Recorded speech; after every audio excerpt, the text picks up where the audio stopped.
tad late. All right, at 6 p.m., I'm going to call the May 10th meeting of the Macon County Board of Commissioners to order. I would like to welcome all of you in attendance and appreciate y'all being here as we partake in the business of Macon County. Any announcements?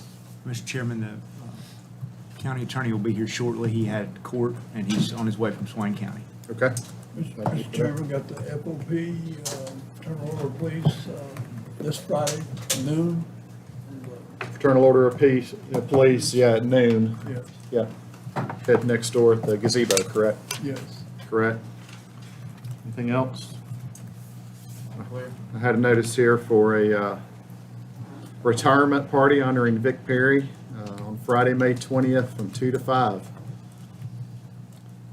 It says town boardroom, so I guess that's at town of Franklin. Okay. Friday, May 20th, 2 to 5. Also, Any other Mr. announcements? In light of that, we had a Miss Angie Kinslin. Oh, county that's right. employee, Thank you for remembering that. 30-year employee, just celebrated her retirement, and we wish her the best of luck and thank her very much for the many years of service she gave the county. Absolutely. She's been a gem for I this didn't see county. you there. That's for sure. I went and seen her. I couldn't make it. All right, is that it? Right, we'll all rise, we'll observe a moment of silence, and I'm going to ask, that's Mr. Decker. Will you lead Mr. us in Chairman, if you pledge? would, Okay. I don't know how many of y'all knew Paul Rondell. Paul Rondell just passed away. He's only 58 years old. 25 of those years was spent as a paramedic with Macon County EMS. And the countless lives that Paul touched, we had a little celebration for Paul. I guess it's been 6 months ago. And so it's much too young for a man that done so much for this community. So let's remember that family. And Paul's not in pain today. So thank you. Observe a moment of silence, please.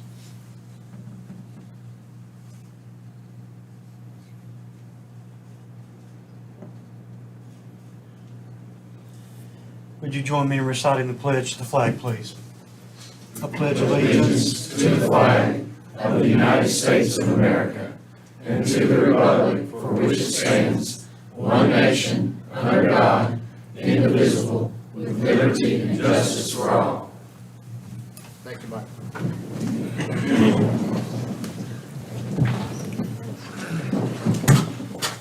All right, we do not have any public hearings tonight, so we'll move right on to public comment. Mr. Tim Shaw, Gate 28 Fundraising, welcome. Thank you. Saw you at Rotary in Highlands. Yeah, thank you, ladies and Last gentlemen. week. Thanks for the opportunity to speak on our skate park project. I'm here to give an update on our fundraising efforts from last month. We are having a fundraiser this week at Friday the 13th at the Lazy Hiker. It's going to be a music fundraiser. This past month, we received an anonymous $1,000 donation. And we had a skateboard raffle with our GoFundMe page, and we raised over $500 with that. Our Bricks for the Skate Park project has raised over $1,200. The Daybreak Rotary Club of Franklin gave us a grant of $500.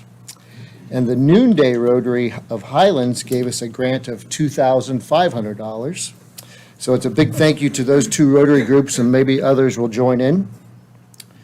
We had more good news last week from Amy Owens, Franklin Town Manager. She applied for a grant and received $50,000 to make an entryway and a paved parking lot at the skate park. It'll make it ADA compliant, level and safe area, and it'll also help avoid having gravel on the skate park surface, which is important. And we will soon have a skateboard shop here in Franklin. Ryan Seymour of Brevard will open his skate shop on Highlands Road near the skate park, and it will be the only skateboard shop in Macon and surrounding counties, so that's great news. And then once again, I want to thank you all for your generous contribution to the skate park, and I appreciate that, so thank you. Tim, have they designed the restrooms yet? No, but you mentioned that. I assume nobody's mentioned restrooms except some of our group, and I've talked to Phil Lamb, the LBJ Brick Program. He's very excited. His group is going to make us some brick benches and entryway, and then he can do that for free, just for the price of the materials. And so I went to Old Castle and talked to them, and they will try to donate as much of the materials for that project as they can. And then you mentioned bathrooms. Phil Lamb said, he goes, "I'll build you some bathrooms if you want. Just show me what you need." I think we should have a plan. Have we still got the plan for the ones we done on Frogtown? Yeah, the ones at Frogtown, he said would be perfect, and he could build those easily, and it would get his kids. So you already got the plans? Well, that would be great. I would love to touch bases with you. Derek, you have them? Yes, sir. I'll touch base with, I'll give them to him, and then he'll come up with a formulation for like a phase 2. Because that definitely will be looking a lot nicer than those Thanks for your portable help, Tim, johns. and your dedication too. Okay, I appreciate it. Well, thank you. Thank you, Tim. All right, Jim Gaston.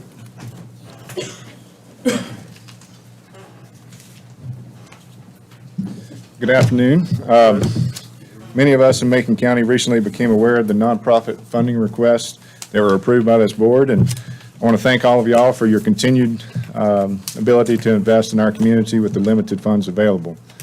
While there are many, many different desires and different perspectives of how our tax money is spent, I'd like to thank those of you on this board who have consistently been impartial in distributing those tax funds. There are countless citizens of Macon County who deeply appreciate your fiscal responsibility.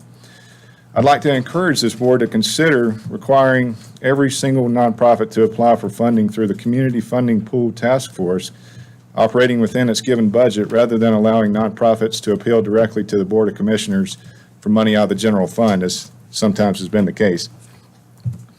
When the commissioners dole out public funds to nonprofits, we should all be confident that each and every nonprofit was required to go through the same exact steps as all the nonprofits.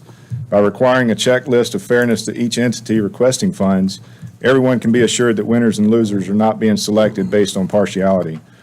As a taxpayer, I also want to encourage this board to continue to keep taxes as low as possible.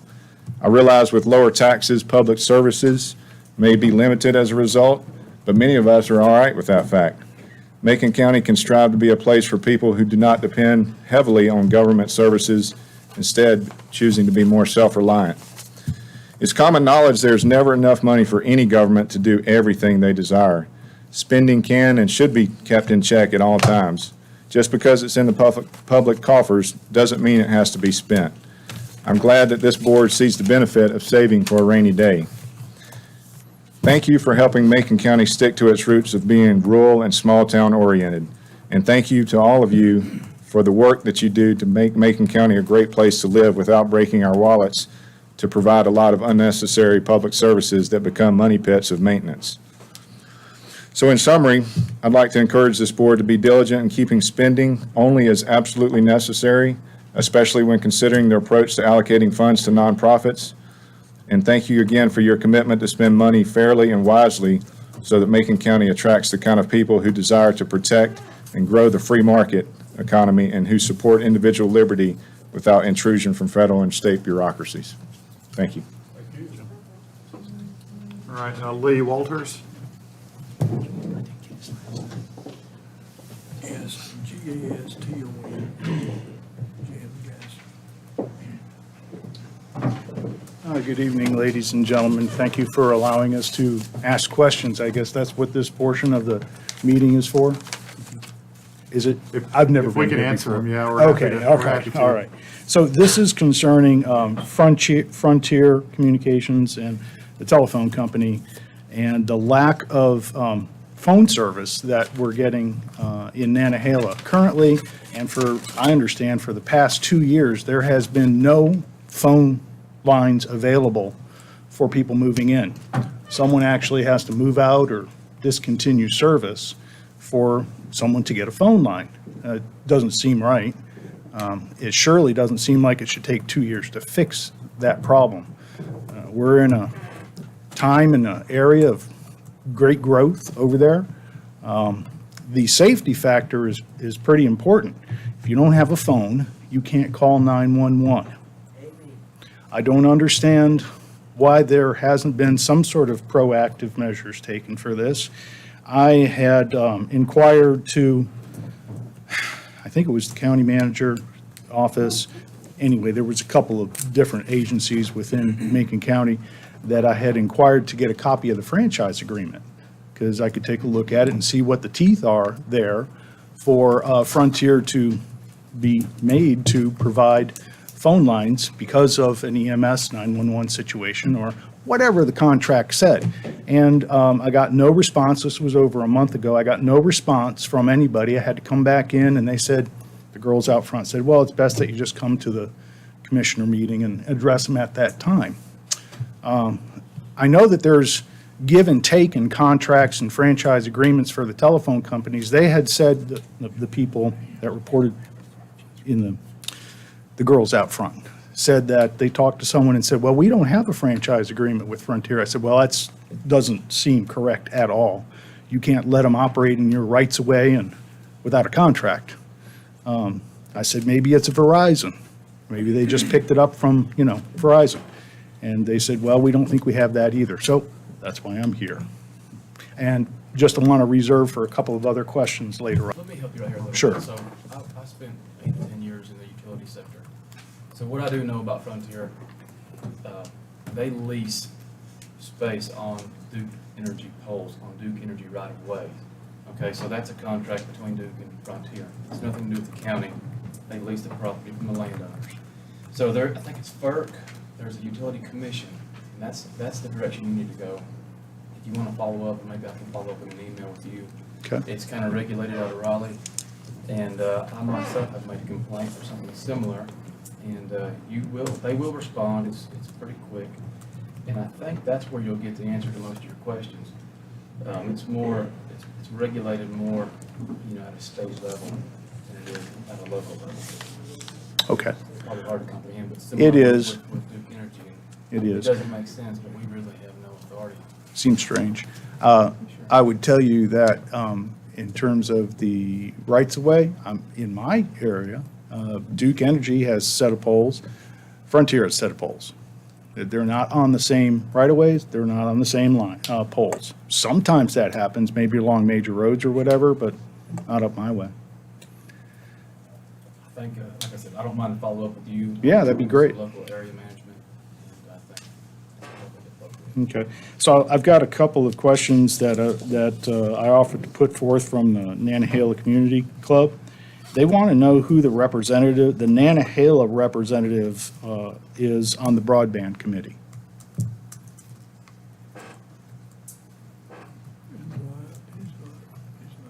We have worked with Mr. Dwight Hauser. He's kind of been a voice for the Nantahala community over there. I know he's attended multiple broadband committee meetings. I know he's reached out to most recently to the congressman's office regarding some federal availability of some federal broadband money. So he may or may not be the representative? Well, he's who's represented him thus far. Oh, okay, all right, all right, Dwight all right. Hauser. Okay. I said, y'all, you know Dwight, don't you? You had him in trying to think, he lives on the other side, Dwight Hauser. Lives over on Chogi. He's come to a couple meetings, and we have been, we've met multiple times over the past few months with members of the community club, at the new location over there, and that is an integral part of the proposal moving forward for the library community center location, is getting broadband availability to that building and making that reliable high-speed broadband. So there is a lot of things in motion and have been for some time. We're going to be able to move forward with that in the coming fiscal year. So we hope to improve that situation over there. There's Warren K. Warren, come on in a little bit more. Aside from that, Emery Crawford, also, we've worked with him from Nantahala over in the Lakes End Reflection. No, that's John Flagg. Emery's is Arrowhead Point over there. We've worked with Emery. He's give us the county's actually he's looking at working with the county on a piece of property in that development over there to potentially locate a tower in his development. So we continue, we're pursuing that with Balsam West. And a lot of things, you know, in North Carolina has to be, of course, county's hands off because it's so heavily regulated by the state. So with that being said, we're working with providers. Nantahala is well represented, and as far as the broadband committee goes, the Nantahala community is a top tier on what we're going to be pursuing moving forward. Okay. They want to, the community club is asking a favor. So they produce a flyer once a quarter, and they're trying to figure out the most efficient way to get it to the people. And so what they're asking for is to, if you're familiar with the little realtor boxes that says "Take One," and a little clear plastic thing with a flap, if we could put them at the dump locations, and it's a pretty simple little process, don't believe it would be infringing upon anybody, and this way we can make contact with all of our neighbors, and the dump is the place to go. That's it. It is the place to go. So, Warren Cave, do you know Warren Cave? no, sir. The gentleman right back here, he's head of our EMS. We've Okay. been over there. Warren, what's update on the towers, anything you can give us an update on what he's asking about? I don't have anything to add that Derek hasn't already covered. I will answer the question. I think you had a question about 911 and the requirement to have a phone line. There is no requirement that a phone has to be provided for 911 access. I can tell you that it doesn't help in all cases, but you can text 911 in Macon County. It does auto-locate, so if you have a little bit of cell signal. Oh, yeah, and no, not you don't where have we are. any, No, still zero. not help, but No, if that- you have anything you can text, we do work with those voice over IP providers. We have a clearinghouse that will take those voice over IP phones and geolocate them so they come in the right place. In terms of communications, we're still living in the 1940s over there. You know, so, but one thing, I'll thank you for allowing me to take up so much time. It's probably well beyond my time limit. I think this is a very important safety issue. It goes beyond that too in terms of growth standards. People moving in say, "What do you mean I can't get a phone?" This is the simplest of basic utilities. And maybe y'all can just keep this in the back of your mind that how important it is. And there's got to be some sort of leverage that you have over Frontier. I'm sure there is. Maybe they want to do something in the future, and maybe you can say, well, you know what, you need to get more switches over there in Nantahala. Mr. Walters, let me tell you how bad it is. Okay? So they built a new tower on Rainbow Springs, Frontier, to provide service exclusively to Nantahala. And if y'all remember, I don't know if y'all remember, the man got snake bit. That's been 6 years ago. And because of that, that's something to hang our hat on. They built the tower. He's still sitting empty today on Rainbow Springs. It's built, constructed. They're paying a lease payment every month. And that's one of 4 in Macon County with nothing on it. So, and Frontier will tell you that it's not feasible financially. And you can call the Utilities Commission, and Commissioner Young is correct. That's who you need to call. But that would be for cellular use, not landline. It's for Frontier. Okay, I mean, if you got cell, it don't matter as long as you got a phone.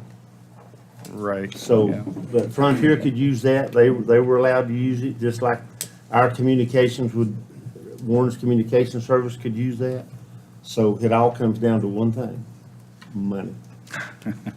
So, and they got so many lobbyists in Raleigh that they have to put a pin on each other, keep from lobbying each other. So that's part of the problem. All right. Well, keep us in the back of your minds over there, please. Dwight Hauser lives on, I believe, Little Choget. You have to go down there. But you can't call it. Go visit. All right. We do he and I email each other a lot. Okay. And, but over there at the store, got the lady's name, realtor at the store. Jennifer Salzman. Jennifer Souls. Lakes End?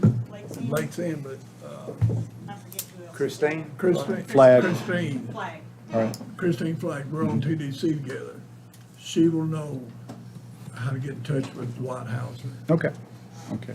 Thank you for your time. You attend the community meetings? Yes, sir. Okay, good. Yeah, I had brought up this subject to you the last meeting. Probably, Right. terrible memory, but. All right. Community, yeah, as long as y'all are gelling together, Yes, sir. we'll talk a little bit more about it here in a minute. Great, thank you very much. All right, Tracy Doty.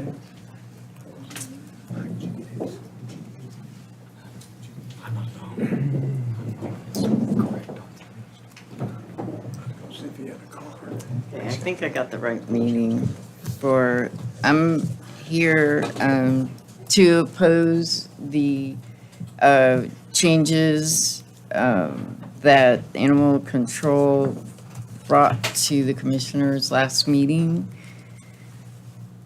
And also, first, I'd like to say that my name's been in the Franklin Press, so I've been contacted by a lot of the public and who have had grievances with animal control. So, and some of the people are here today and part of a coalition, and some wish to remain anonymous because they're afraid of retaliation from their neighbors. In any event, it's evident that there's insufficient trained animal investigators with animal control, and there's no follow-up whatsoever on warnings they give people to, like, get shelter or, update something to make their place safe or for food. And so I don't know if it's, a budget problem, but I'm here on behalf of the animals too, that they need to be included. I think animal control does need more help. So I'm here specifically today to oppose the Board of Health changes to Chapter 90, Section 90-3. These are items 2, 3, 6, and 9 on that handout given on the April 12th at your last meeting. And let's see. Okay, number 2 is they're changing definitions. Okay, and definition number 2 is definition of shelter, food, water, and it mentions something about temporary shelter with no time limit or follow-up.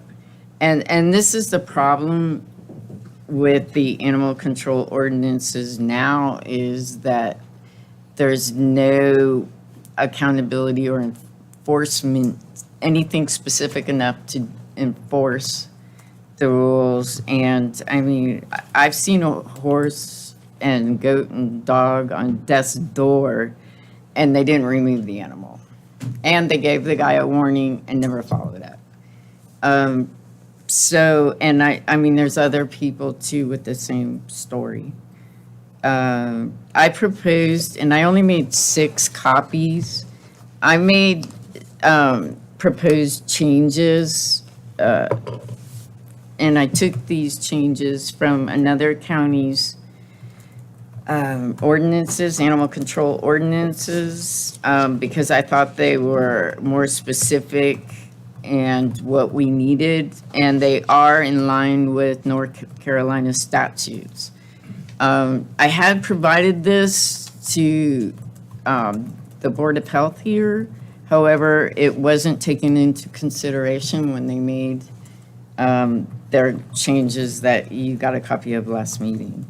And I think it's, I can only guess, but I assume that the Board of Health is very overwhelmed with COVID protocols and other things.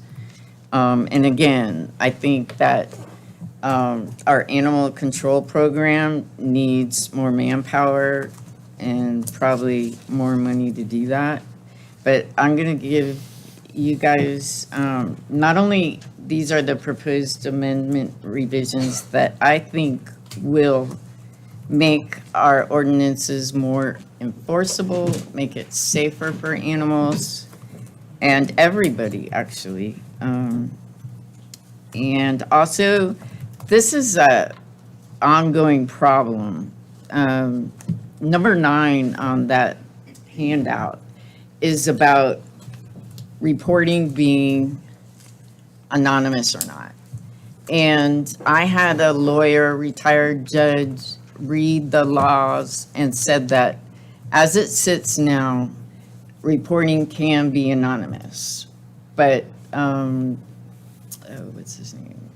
Jimmy Ballard is stating that it cannot be anonymous. And then they changed the wording on number 9 to call it substantiated anonymous. And that's just a ploy, it's either anonymous or it's not anonymous. And there's a lot of people who would like to report, but a lot of times the people that own these animals that are neglected and abused are very confrontational and threatening, so they're afraid to give their ID to animal control. And so we need to update our ordinances to include some of these revisions. And I had somebody who was going to tell you an experience with animal control that really turned out poorly, but unfortunately he had truck trouble and can't be here. So that's it, other than I really would like people to put some time into this and energy for the animal's sake, who cannot help themselves, who is going to, and Mr. Reed, he'll probably want to look at it. You probably won't get involved, you're on the planning board too, right? No, ma'am. Okay. I've seen you playing. Yeah, okay. No, you're We on just the- look alike. Josh, I don't believe I take it. It's Paul and his dad, Josh.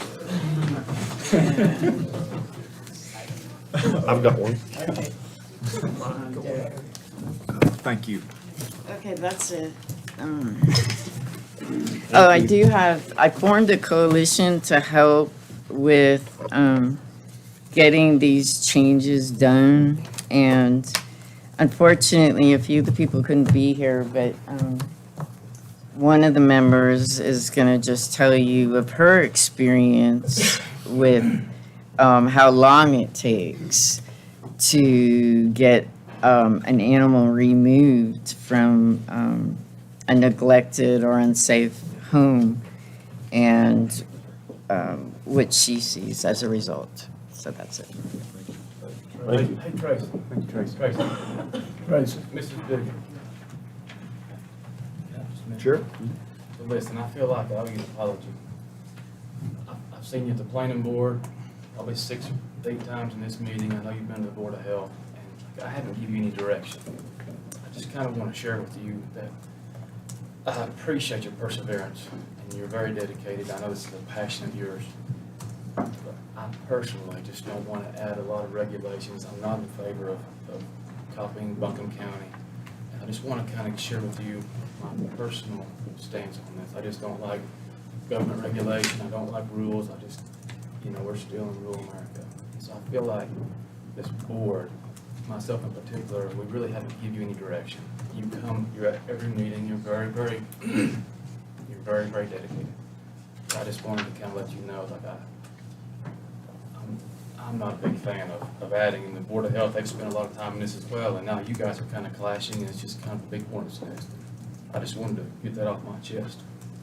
Well, unfortunately, without being specific enough, there's a lot of animals starving to death. And I got pictures of them, people have sent me, their skin and bones. And they're hidden from view. And unless I was told at first by Mr. Willard that unless we have more specific ordinances or laws, that they can't enforce them. So this is really giving animal control more power to remove animals that are, only the animals that are really abused and neglected, unsafe. Unfortunately, I'm not a big fan of the leash law. That's what, I know we talked about that one. I just wanted you to know, like, I just feel like you come every meeting, you never hear anything from this board. I just wanted to give you my personal stance. Okay, That's all so I'm you're doing. not gonna I'm not in favor vote of for any of this, None of this. but that Okay. doesn't, are you Still four more on this board. voting for the whole county commissioners, or? I just want to give you my personal stance. He is not. Thank you. But I'm just trying to make it better. I can't stand driving by these animals day after day and knowing that there's nothing I can do. If the owner won't cooperate, I mean, I have to let these animals die. That's not fair. This is not their choice. And it's not an animal problem, it's a people problem. Well, we need this to make the people do what's right. Unfortunately, that's the only way. That sounds easy, It's- but it's not. Well, it's not that hard if we get the people to enforce the rules. Oh, sorry. Thank you, Sheriff. No, as I was saying, it is a people problem, but the animals are the ones who's paying the price, and they need our help. I mean, they can't do anything on their own, so, and you, all of you, are with the power to change that. So, I'm begging that you take this seriously and change some of the ordinances and give more power to animal control, get them the training to do it correctly, and let's take care of it. I mean, I don't know, I can't sleep at night knowing this is going on and there's nothing I can do about it. Any more questions? Good, thank you, Tracy. Thank you. All right, and Beatrice? I'm sorry, I can't read your last name. It's Brooknell. Brooknell. Welcome, Brooknell. Beatrice. Yeah. Hey. Well, thank you for having me. I want to support Mrs. Dr. Tracy Dogan. I volunteer almost since 2 years at the local animal shelter, and I'm with you. I'm not about rules in a way to declare everything what you have to do and how you have to do it, but I personally see and hear how long it sometimes takes that animal control actually does something, and animals come to the shelter and you can see how they got abused, how long they got abused. And I know there's way more to it, but it's really important, as she just said, people are really not calling because they have to give their name and they fear that the neighbor comes and does whatever. So this would be easy to regulate when it just be anonymous, and then people would complain, and then animal control actually might act way faster, that those animals not have to suffer that long for whatever reason, just to take them away. I can understand that it's not like easy, or you have to do this and you have to do this. But we all always say we love animals, but when it comes right to it, we only see our dog. And I have so much other examples for that to prove that. That's just how we are. I'm not perfect either, but it needs sometimes people just to keep going, and she will not let go, and I'm not either. So, as she said, you guys are the ones who can push a little further, and maybe not every detail, but that something changed, that not all these animals, which I see almost daily, who just comes in really bad conditions, they have no trust, and then people don't take them because it's complicated to have a dog who might schnaps at them because he went through hell. And if we just can shorten that a little, that they don't get that abused, that would be already a big thing, you know? I know we are all working on things, and that's all. I just want that you all think a moment at home when you might have an animal and look at it and think, you safe here, you loved, but my neighbor does not beat my dog or burns a cat or whatever it will be. And so we all need to watch out, and in God we trust. So we should, and pray for things and help as much as we can. Thank you. Thank you. Thank you. All right. I'm sorry, I'm having trouble reading this. I believe it's Dave. Nantahala Community Center and Library. Disregard that one. We spoke to Paul collectively right before this, and he's got all of our Okay, I'm just gonna scratch that. concerns, so thank you. Perfect. Is there anyone else who would like to address the board? Going once, going twice? All right, we'll move on to additions to the agenda. I think we had a fireworks. Mr. Chairman, if we could, please, I've had another fireworks request for a permit come in. This one's from a Starfire Pyrotechnics. This one is also for a wedding in Highlands on June 11th. If we could just add that to new business, please. Okay, we'll sign it as 11E. E as in Edward. Anything else? Mr. Manager? No, sir. Lori? Yes, you can add budget amendments 277 to 279 to the consent agenda along with the other budget amendments. 277 to 279. Yes, and I And laid a they're copy- sitting here in front of us? Yes, I laid a copy in front Okay. of each of you. Thank you. Okay, Paul? Nantahala Library Community Club discussion. Okay, let's put that as, we've been talking about that one. Let's put it as 10C under all business.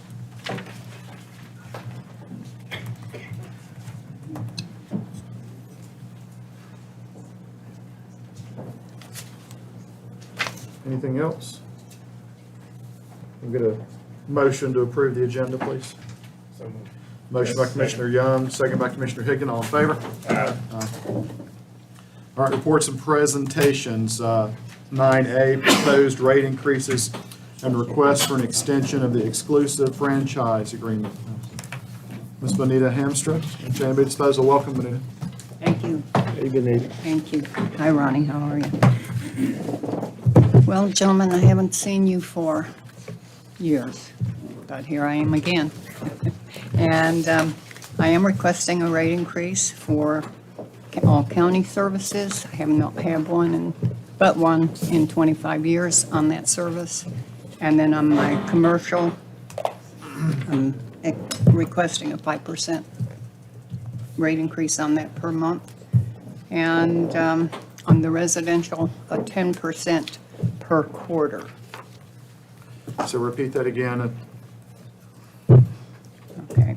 Rate increase for the county, rate increase for the commercial, and a rate increase for the residential, 10% for the per quarter.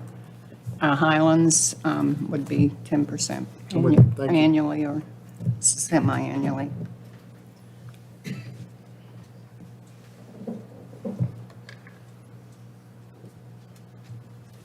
Benita, is the 75 to 90, is that per pull or per ton? What is that? Per pull. Per pull. Can you explain a pool, Benita? Well, that's when the container is full and we go and pick it up and take it to the But it's landfill. You take an empty container, Change it out. dump the empty container at the convenience center.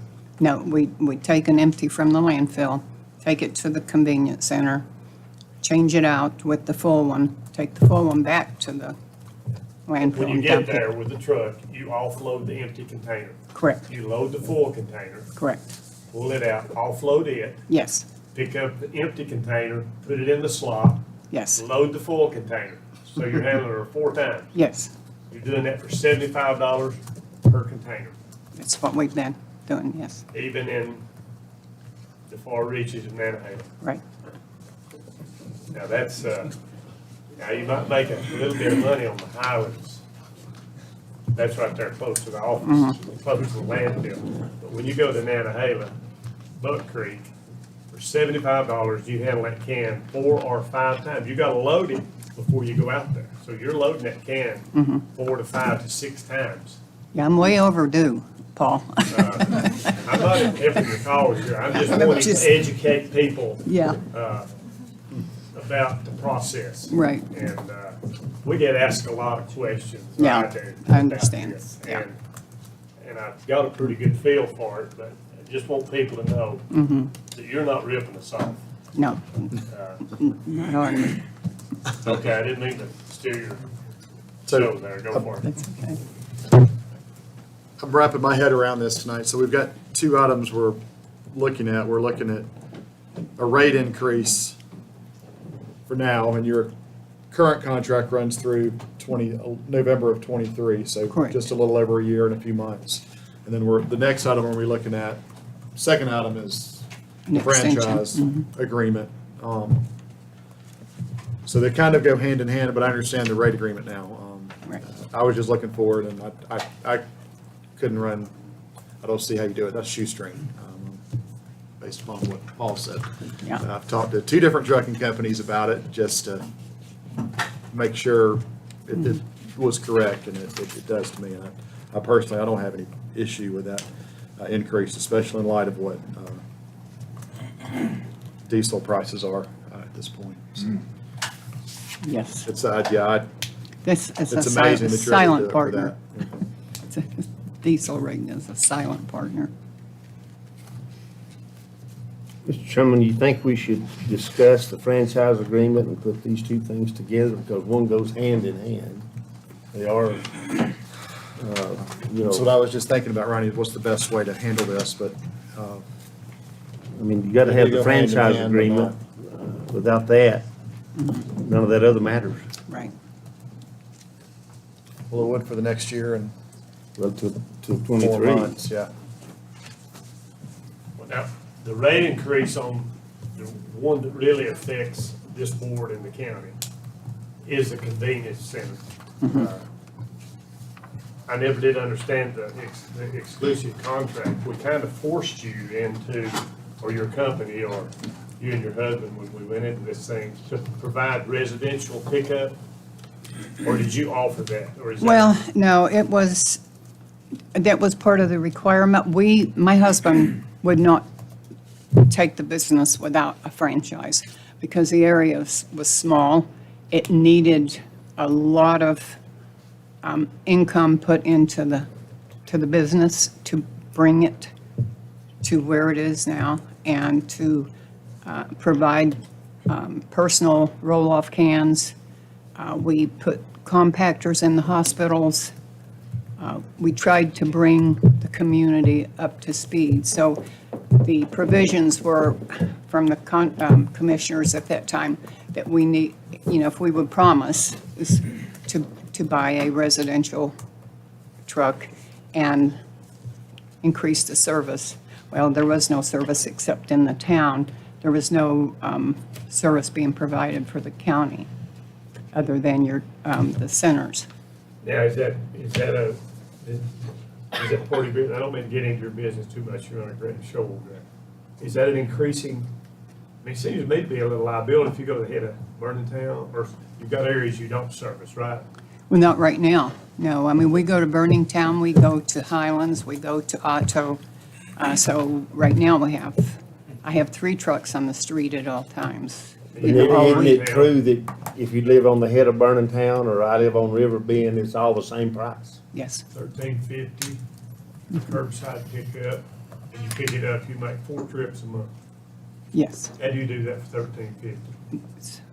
Per month, yeah, it's $13.50 per You month. need a lot of Yeah. numbers, you need Yeah. a lot of pickups. Yeah.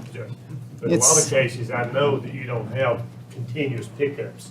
You're going for miles. Oh, yeah, exactly. Between pickups. Mhm. And you're doing that for $13.50. Mhm. And I think back door's a little more, Mhm. but I don't know how those trucks are diesel too, aren't they? Yes, they are. 4,000 gallons of diesel in 3.5 weeks. Mhm. That's what she has in there. So the only real issue I have, and I've spoken with Mr. Stahl at length, and Derek and Chris and I had a meeting so I could wrap my head around this a few months ago, but the only issue I really have is to sign a 7-year franchise agreement.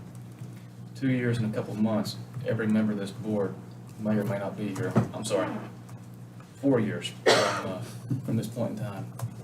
This whole board could change out, and it's hard for me to set, an agreement that's gonna affect the next board. I feel like, to me, at least if that were to overlap or if a couple members were to carry over, that's the only real issue I have.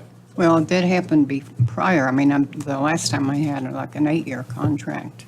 And here we are today, but it's hard for me to go to the bank and sign my name on buying 3 trucks for, over $500,000. So. It's not hard for me at all, Benita. We encumber future boards every meeting. So it's not hard for me. We encumber if they change, if it changes out next December, so be it. You have to make the best decision for the citizens as you sit here today. Yeah. Benita, what would be the effective date of these proposed increases if the commissioners approve them? What are you requesting? Well, I'm requesting, the next proposed would be for residential, would be in June, when I do the next residential billing. And for the commercial, I would like to be able to start in June also. I was just curious because like on the county's billing, our fiscal year resets July 1. Mm-hmm. So at this point, we haven't budgeted for any increases. Okay. That's why I was inquiring. So we can adjust that Didn't know if it would accordingly. align with the fiscal year, Yeah. July 1. Okay. Agree with Those that. increases are in the enterprise fund? Not all. Most of it's enterprise, but there Not is some all. general fund. Because of And course, Lori, I will send to you, I have completed it, but I hadn't sent it, well, until there was a reason. I ran the numbers, the annual impact to the county per the bill that you and I see, is in the neighborhood of $3,500. Yeah, it was Okay. minimum. Is that for general fund or That's total? general fund. Okay. Yeah. No, it's a little more than that. I was gonna say, yeah, On it's the a lot more, enterprise fund. little more than that for you, but. But I have those numbers as well. All right, Benita, I'm a selfish question here, just so I can help everyone understand. I think I pay you roughly $230 a month for my commercial dumpster in Highlands. Does that sound right? What size container do It's you a big have? one.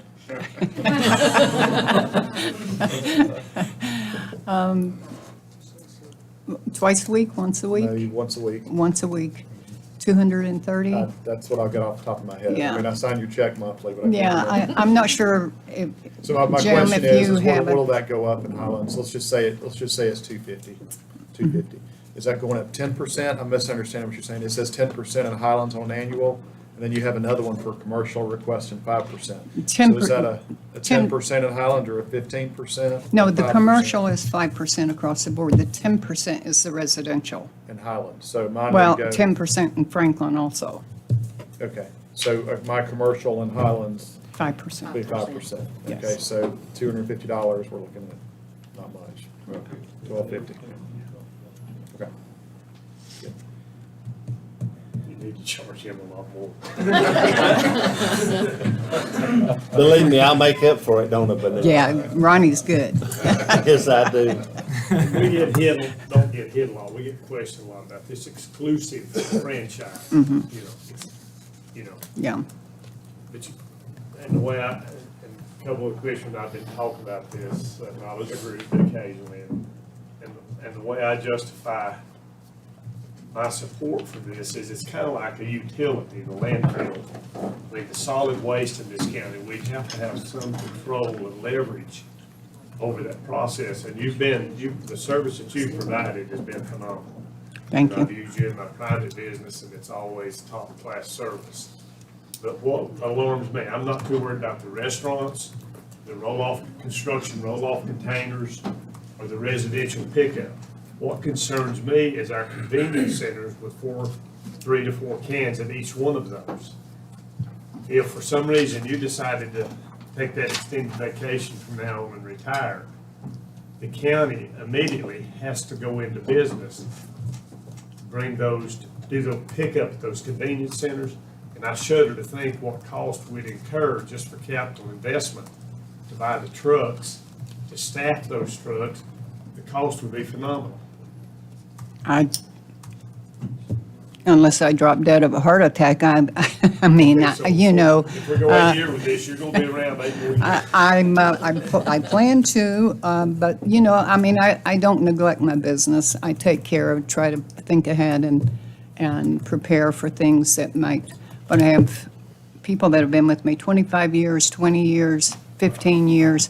So, I mean, I have some long-standing people, and if I got sick and was in a hospital tomorrow, the business would go uninterrupted. And a little bit of history that the folks need to know about Benita Hamster. Joe Hamster started this business on a shoestring. And I was one of the Joe Hamster's first customers. Joe Hamster died very unexpectedly. And Benita has took this business for how many years, Benita? 20. 20 years. This lady's run this business, and I said amazed that I get my bills every month, and I've done business with Benita on a continual basis for over 25 years. And I said every month amazed at what they can do for the money they do and the service they provide. And to my knowledge, I've never seen a complaint. I've never got a complaint. Some of them ask about at one time about the exclusive, but this is for what's best for the citizens of this county. So with that, Mr. Chairman, I make a motion that we approve the rate increases as proposed by Ms. Hamster. Okay, got a motion to approve the rate increases. Second, discussion. All in favor? Aye. Aye. That's starting July 1. Your motion, please. Yes, July 1. July 1. Okay. And then the second item is the franchise agreement. Any questions on it? Benita, I just have one. Let's say that you might decide to retire, before you're 50 or something, and this franchise agreement, do we know, is it transferable if you should? Only approved by you, by the board. It has to come before this board, and it has to show, they'd have to adhere to the agreement we have in Absolutely. place. Yes. You'll have to excuse me, Commissioner Bill, I am 50, so I don't remember. I was part of this agreement 8 years ago when we signed this. Please refresh my memory on why we have a specific map and not all of Macon County on your trash pickup. I don't know unless it's an old map. Chris, can you help me out here? I You can have a help you service out area in that map? I know that there's a map, and I know that at some point it was extended, and then at another point, some exemptions were removed from it. Okay. But I cannot tell you the nexus of it. The map covers, inhabitable areas. There's a little edge, south of Highlands, or a little edge west of Navajo. But I haven't asked Benita, but I would venture to tell you, if she has a customer request service that happens to be on the wrong side of that line, she's gonna honor the agreement. Well, you've got where I'm going. Does it just not make sense to do it? It sounds like you're probably doing it anyway, but when I was looking through your agreement and I saw the map, I was like, well, why are the people in my district in Horse Cove getting excluded from that? But We service. well, that's what I'm saying. If you're Yeah. serving us in any way, why don't we just I think it was just a take it matter for the whole of, county? So. like I said, I think it was just a matter of population density 25 years ago. When your father owned all of Horse Cove, she didn't want to drive 2 hours to get his trash. Okay. But yeah, obviously it's changed. I think she has changed with it. I think the map's fairly meaningless, with the exception of course, the towns of Franklin and Highlands, which have their own agreements. Our agreement does not extend into the city limits. Have you looked at that agreement, Eric?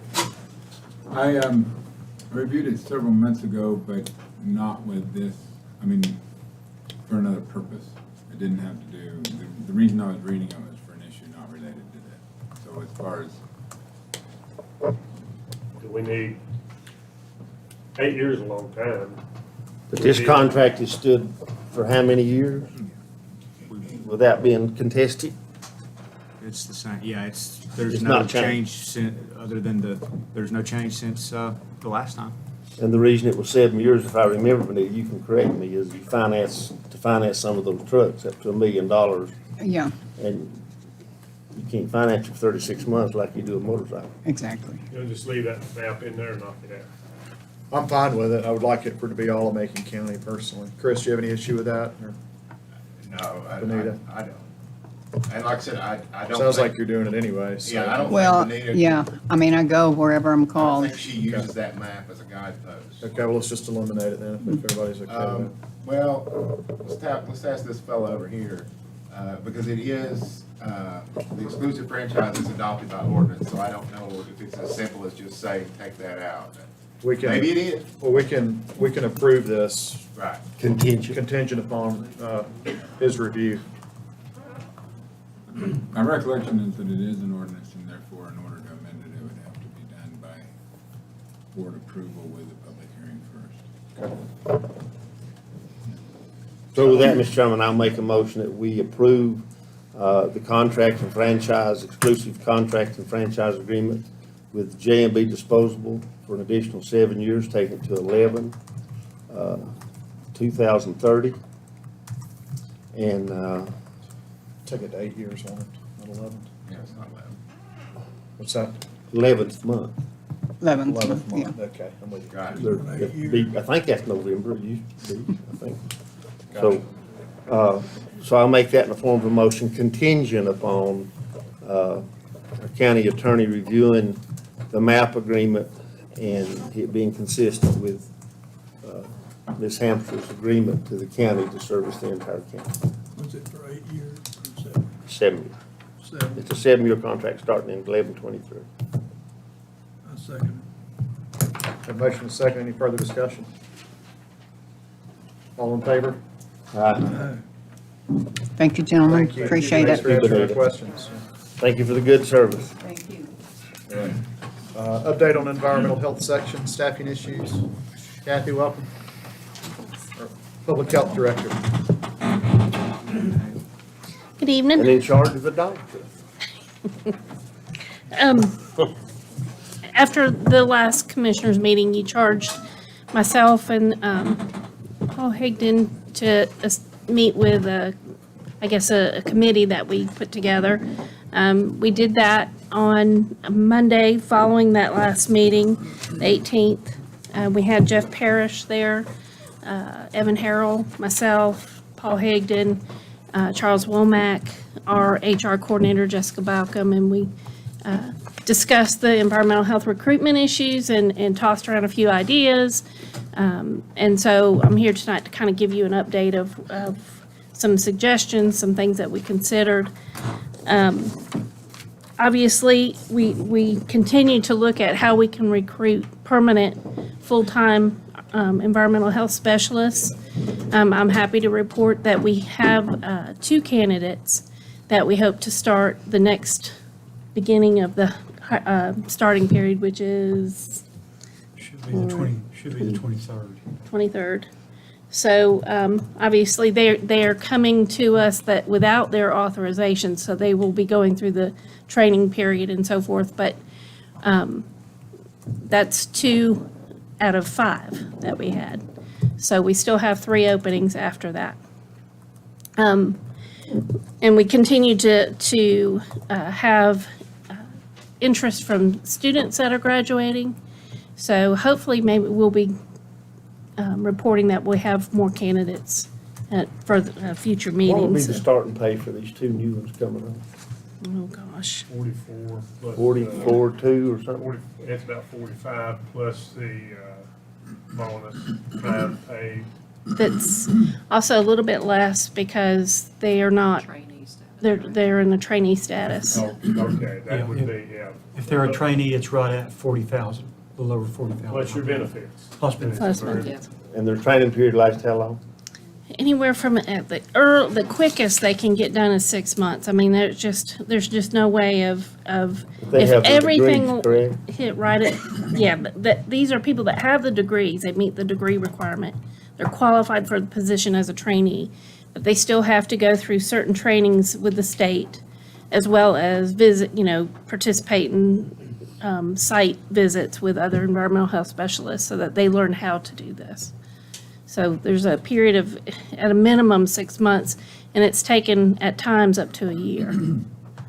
So, that's a difficult part of this. There will be boots on the ground. We just need bodies, we need people. Right. So how many weeks are we out now, and how many are you behind? We're probably at least 12 weeks out right now. I got a call yesterday, he's been 11 weeks. Yeah. It's tough. We're literally down to 2 staff, and they're going as hard as they can with the finals and all the requirements to meet the demand. It's just so high for our county. You still got those coming in on the weekends? We have, so as far as the contract workers, we had 4 that we've been using this year. 3 of them were from Swain County, and they've been having to go back to their county and not work with us because they've got so much work they need to do for their county. So we've got 1 of those 4. As of this week, I've got a second one from Jackson County that I'm going through the process of getting all the paperwork in line so that they will have at least 2 contract workers going. And that's, that's great, but that's still just one day, usually one day a week, if that. I mean, if some of them are working every other week, we'll take whatever we can get, but it's not a full-time employee that's authorized. Understand. And emergency repairs, if they call Paul, that emergency repair is gonna jump in front of everybody if it's leaking sewer, Yeah, right? yeah. And the repairs take precedent, and, we have to. As it should. Yeah, we have to. Mr. Chairman, can I say something while she's there? Sure. I want to, we got Mr. Moore, he's a candidate for county commissioner. We got Mr. Antoine here, we got Danny Reitmeyer, and Mr. Willis. We've been going through our election things to be elected. Liaisons is something I'm trying to get people to understand. What Mr. Higdon has done here for the last 2 meetings has been an excellent liaison to the health board. Absolutely. And we've emphasized that, and I know Miss Brittany over there, she takes care of us on that too, that it's important for this board to be liaisons to we got 35 liaisons here, or departments or whatever it may be. But to be a liaison, a working liaison, allows us to stay in touch with this community. And you've seen that in the last 2 meetings. And I'm just trying to make sure that, I reckon those meetings are over now. But at every one of them, on the radio, in the newspaper, we've emphasized to be a liaison member and be an active liaison member. Just like Mr. Higdon here. You've seen, last month you had Mr. DOT, you had Mr. Bill. But it's important for us to be active liaison people. And it's just not coming here once a month, sitting in this chair. I'll guarantee you, Mr. Higdon has spent a tremendous amount of time with you, with other people here, being this liaison. And that's what I'm trying to get to the new people that's up for this, to understand the importance of being a liaison. I've had some questions about it that, It definitely helps with communication and trying to brainstorm over these ideas and work through these problems that we have. and I believe some liaisons are mandated, is that right? Mr. Higgins, is yours mandated? Yeah, by ordinance. Yeah, By we- ordinance. And I've been asked that, and some people, they're hesitant about participating in being liaisons. And I just wanted to say that Mr. Higdon is a prime example of being what a good liaison is. And I'm glad these 4 are here tonight to see that. I told him I was gonna say this too. And, That's true. it is. Very true. We've identified a critical need, and we got We've- Tammy's come in, she's helped a bunch. Right. This We is- were throwing everything we can at this and trying to think outside the box to figure this out, because it's not, again, this is not just Macon County's problem. This is North Carolina's problem. I mean, And so some of the other things that we talked about was, I know Paul had mentioned, looking at the rules to see if we could change some of the science requirements. And I was wanting, I haven't had a chance to even tell him this, that I went to the North Carolina Health Directors Association meeting, and their proposal is to not decrease the number of hours, but to broaden the sciences that are accepted for meeting that 30-hour science requirement. So you'd have a lot more sciences that would qualify for an environmental health candidate. Do they have to have a BA now? Mhm. Do you know how many jobs Macon County requires a BA degree? I don't. Bachelor of Science or Bachelor of Arts? Bachelor, any Bachelor's. bachelor degree.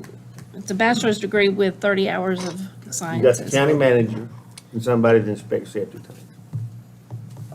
Nurses. Seems like a big spread to me. I agree with Paul Higdon. That's where it needs to be changed at. Well, Maryland just reduced, Tammy sent me, and I can send you the article. Maryland realized that, and they cut the BS degree requirement from 30% of their state employees or something, a phenomenal number. I just don't understand that. That seems like a large gap to me. It is, it's I just don't by understand. design. It limits the ability to us use our private property as we see fit. It's just a control aspect. We have to deal with it. Yeah. So you got two sanitarian Candidates positions. starting the 23rd? 23rd. Well, they just fresh out of school. No, not that. One's got a master's degree, and That means that much. yeah, I know. But he's been just in a kind of a sidelined field. And You still he's gotta go interested- through the, Yep, he's got to go through the training. But at least he knows about who soils. grades him on the training? State consultants. So he goes out with Charles for 6 months. There's a 2-week CIT central training, and Then he takes a test? there's a test. He has to sit for the REHS board exam. There's, yes, a consultant he does so many site visits with a consultant, performs the work, and the consultant reviews his work and signs off on his authorization and so forth. What other jobs at the health department require such? Not one. Nothing. Mine, I don't even. There's nothing else like it. Yeah. You Nothing get to I've read. seen. I hadn't really read it till Paul mentioned it, and then I got to read and made some calls. It's quite the training process. Now, Wake County, they privatized it. A lot of counties have privatized it, and they're You can. paying, you wouldn't believe what they're paying. Yeah. And that's what Pitt County had to do. And so, they're large counties, and their budget is many times what our budget is, but still, in our neck of the woods, it's gonna be hard to private. We took a toe in the water down that road. And we found out that wasn't gonna, Private sector doesn't have the staff either. One thing we talked about is the possibility of creating environmental health technician positions. These are a lower grade position that doesn't require the bachelor's degree. It requires a high school diploma. And it's an individual that can go out and assist the current environmental health specialists. There's limits to what they can do, but they would be able to line up a site, have so many, things done as far as measurements, location of things that need to be on the permit. Many of these things done prior to the environmental health specialist stepping on the property to do their permitting process. So it could save a lot of time for the current 2 that we have that are authorized. So that's one suggestion that we talked about, and all the information that is involved in that I've passed on to Derek, so he has that. I told my good friend in Caldwell County that it's a different world there putting in a septic tank than it is in Macon County. I mean, our topography, It's you just put them in some crazy places. I mean, and so you have to have a pretty good knowledge of what goes on. and because of where we live, it's not exactly flat here, so. But you get down you get in the sand hills, and it's a different world, and much easier, and much quicker. They can probably do triple a day what Charles and his helpers can do, so. Yeah. It's not easy, it's not an easy problem, Kathy.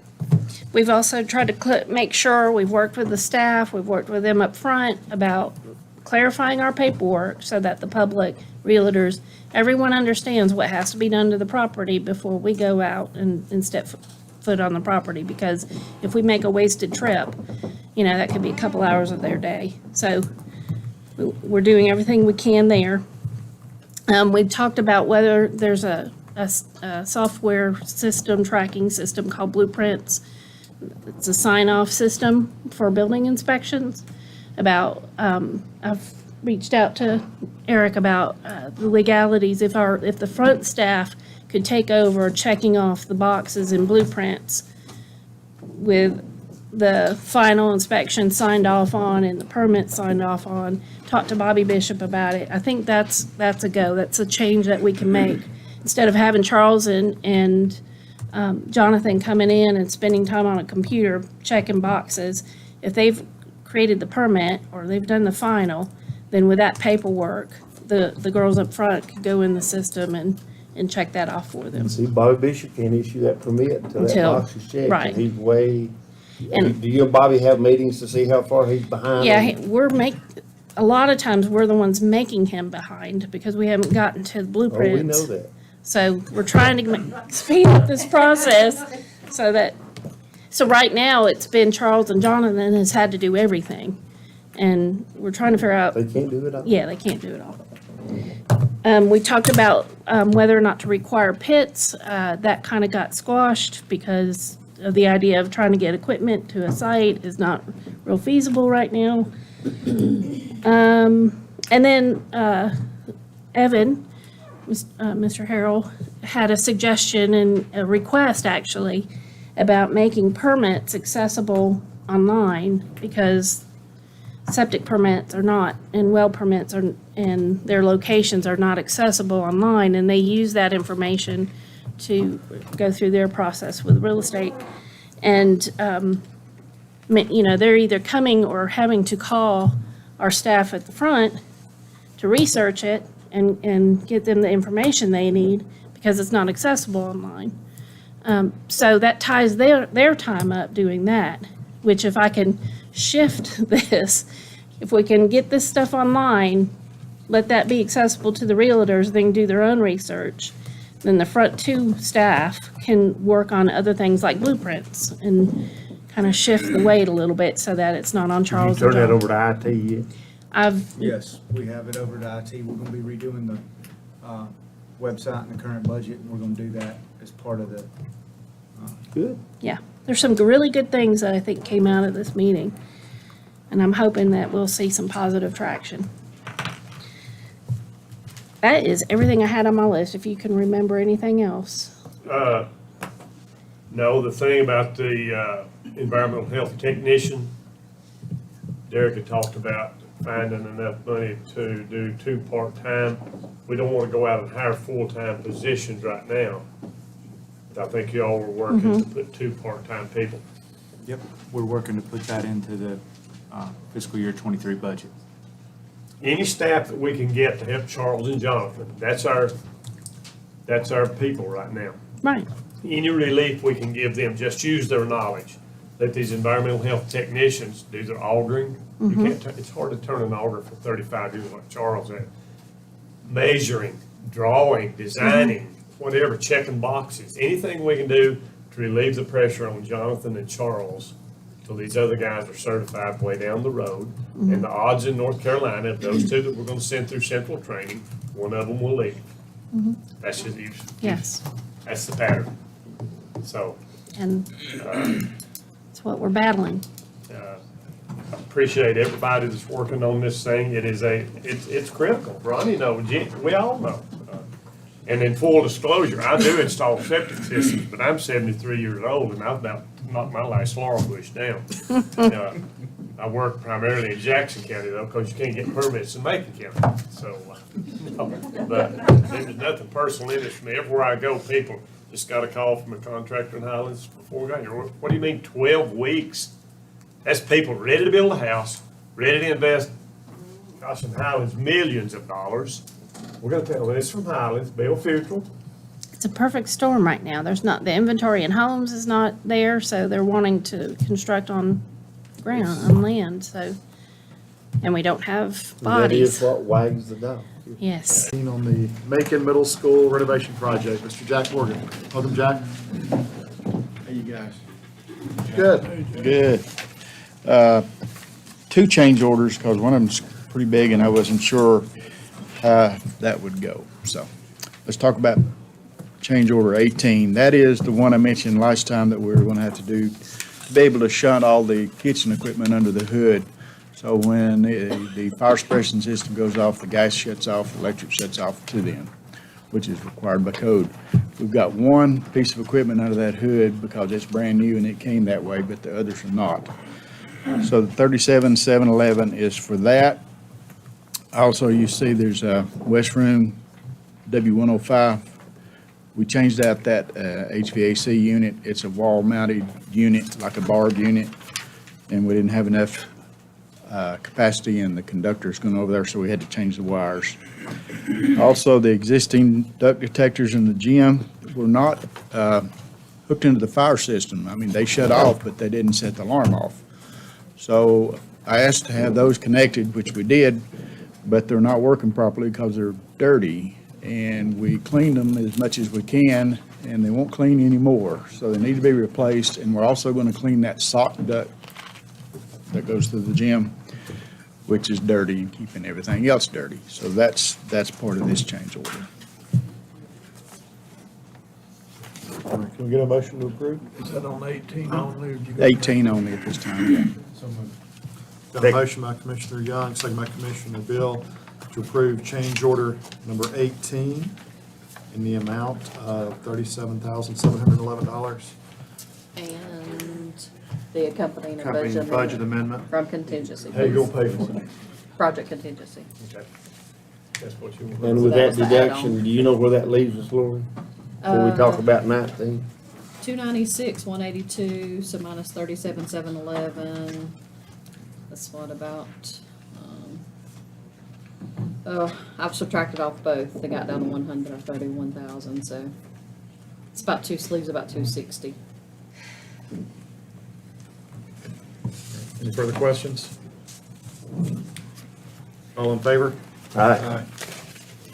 Thank you, gentlemen. Change order 19. In the front, we're going to, if you remember, part of the scope of the work is to replace the canopy out there, raise it up higher so it doesn't look like you're walking the Green Mile when you're walking into the school. Open it up to the air. The concrete that we've got to remove for the piers for those columns is going to make 4x4 squares everywhere there's a column, and it's going to look like a patchwork quilt to have 4x4 squares under every column that is new concrete, and the other remaining concrete is beat all to pieces. It's very much stained, it's crumbling, there's some trip hazards, and I made the suggestion that we address this situation by taking all that old concrete out is the entrance where you drop off your children to the front door, and replacing that with new concrete.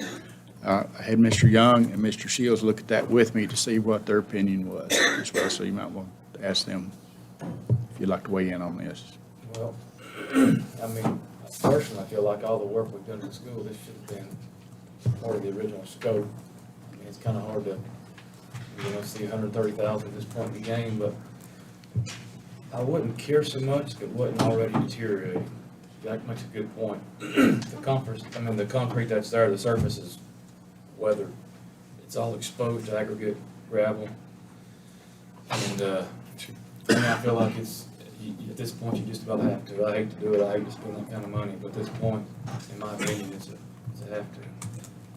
So my guess is, Jack, correct me if I'm wrong, but it's probably just like the Highland School. Why does that happen? Because they're putting salt out there. Salt's a lot of it, and Is there anything we the can age do of to it. prevent that? we can seal it, which they didn't used to do, to seal the concrete. We seal it when it's green, and that really helps to make it more impervious to things like salt. There's other treatments too that could be used that wouldn't deteriorate the concrete like that, but salt's cheap and it works fast. So is the canopy itself, it's included? It's already in the contract? It's already part of the scope. It's part of the scope? Yep. And with that canopy that's included, what happens to the old canopy? I guess it would go out to recycling center somewhere, because they'll just wad it up to tear it out. They'll just stick up. There's a lot of aluminum right there. There's a lot of aluminum right there. We raised the money to build it. I know. There's been a lot of community effort in that school over the years, and it shows. And my take on this new concrete, if we're going to spend as much as we have on this school, when you drive up to it, it should look like you've done that.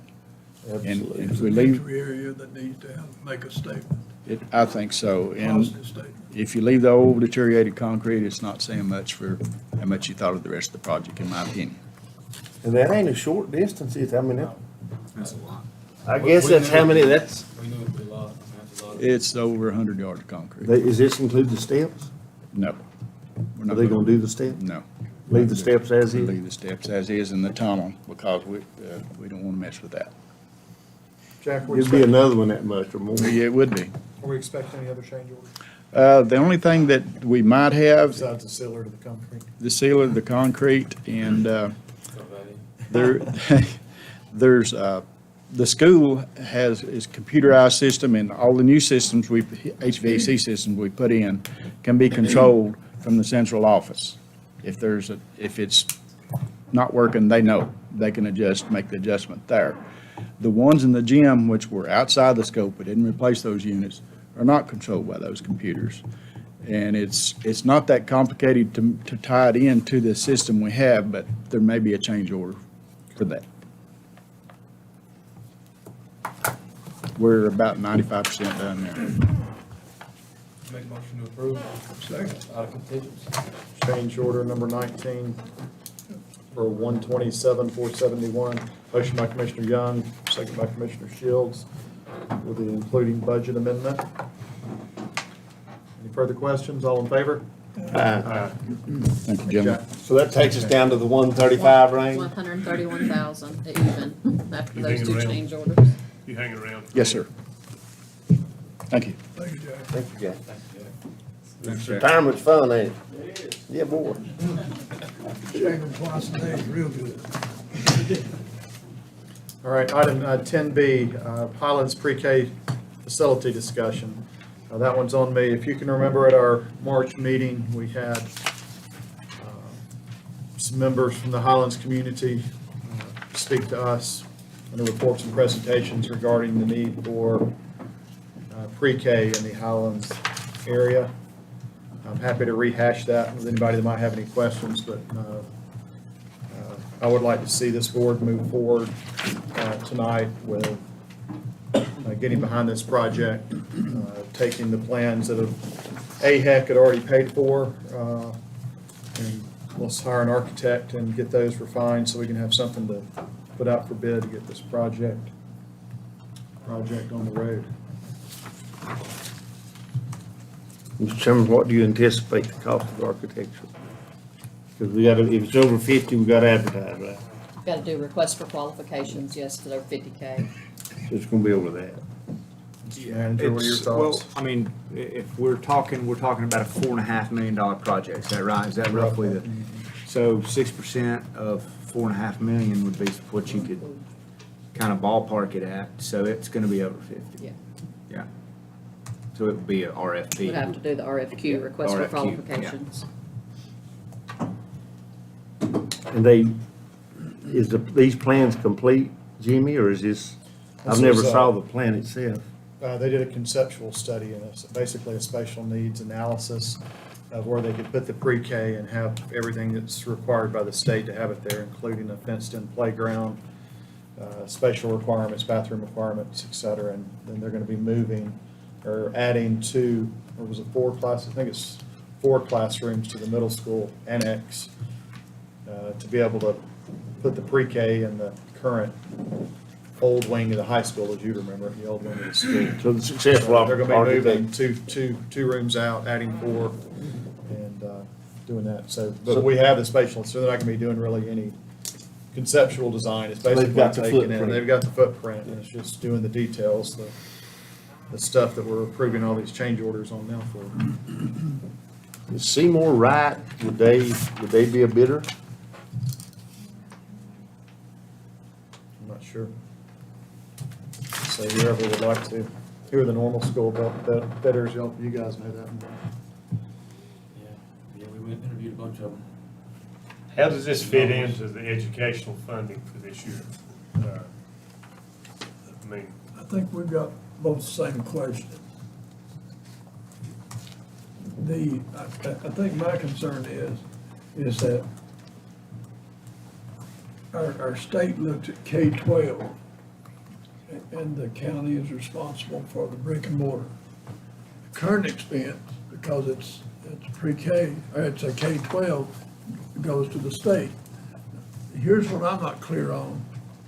When you do pre-K, all capital and all current expense comes here.